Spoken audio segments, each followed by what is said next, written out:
श्रीमतीले गरेको त्यो हरकत सरले थाहा पाउनुभयो तर अब सरले के माफी दिनुला त? आउनुहोस् यसबाट केही कुराकानी गर्नेछौँ। त्योभन्दा पहिला हजुरलाई कान्छी सिरियल एकदम मनपर्छ भने त्यसको लागि अवश्य पनि एक लाइक र सब्सक्राइब गर्नुहुन्छ भन्ने आशा राख्दै आजको पनि क्षेत्रमा लागौँ। हो दर्शकबिन्दु, सबै हरकत गरेको सरले थाहा पाइसक्नु भएको छ, किनकि कान्छीले सबैको सामुन्ने पर्दाफास गरेकी छिन् कि यसले नै हो यस्तो गरेको भनेर।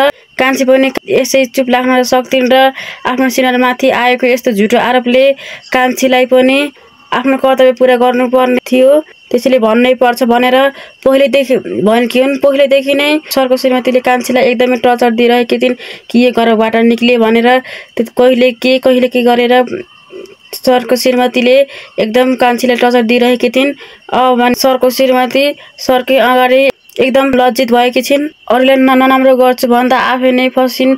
सरको श्रीमती भन्छ नि आफूले खनेको खाल्टोमा आफै नै पसिन्, त्यस्तै भयो। अहिले त सरको श्रीमतीलाई एकदम लज्जित र शर्मिन्दा भएको छ, किनकि त्यत्रो प्रड्युसर र डाइरेक्टर साहबको अगाडि त्यस्तो बदनाम भएपछि सरको श्रीमती एकदम लज्जित भएकी छिन्। सरको श्रीमतीलाई सजाय दिएको हेर्न चाहनेहरू को हुनुहुन्छ अवश्य पनि एक लाइक र कमेन्टमा कान्छी लेख्न नभुल्नु भन्दै म यहाँ बिदा हुन्छु। हस्, धन्यवाद।